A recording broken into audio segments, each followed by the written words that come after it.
Remember in my Crimson Desert review where I said the next game I was playing for a review also started with the letter CRI and so was literally right next to Crimson Desert in my Steam library? Well, this was that game.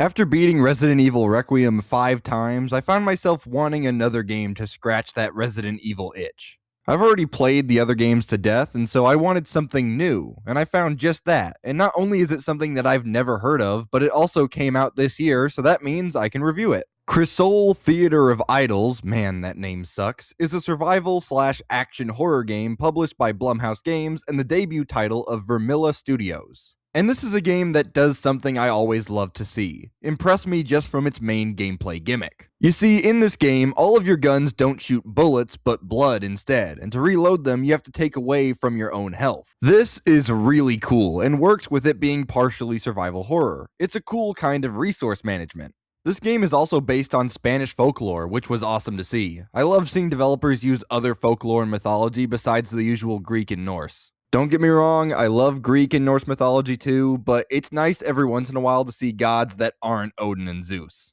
The RE game Crisol most resembles is RE4, with a mixture of survival and action horror, a charismatic merchant, some cheesy B-movie acting, and starting the game feeling weak and helpless, but by the end you're mowing down enemies by the hundreds. The story is good enough. It's got some nice twists and turns here and there, and I felt engaged the whole way through, but it's not going to blow anyone away. The game's visuals are absolutely stunning, with some great art direction. It reminds me a lot of BioShock Infinite if that game didn't go so hard on the bloom. As for the issues I have with the game, the combat could feel a little more satisfying. In Resident Evil, when you land a critical shot on a zombie, you feel it. Here, the enemies are statues, which means if you land a critical shot on them, their head just sort of crumbles away. It makes the game lack a little punch, if you know what I mean. And if you've got a problem with the whole yellow paint thing, I've got bad news for you. The yellow painter just went nuts here. He started painting everything in this game. Ledges, yellow blankets on windows, random pieces of rock with a convenient hole big enough for someone to crawl under. Personally, I don't think this ruins the game, but I do think it's funny it's here at all, let alone this much. I only ever got lost a couple of times and not even for that long, so it's not like I needed it. You could remove the yellow paint entirely and not affect the game all that much.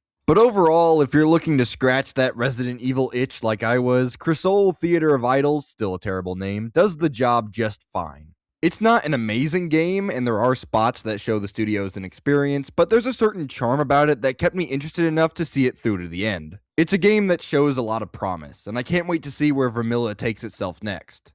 You know, just maybe lay off the mustard next time. That's all I got for now.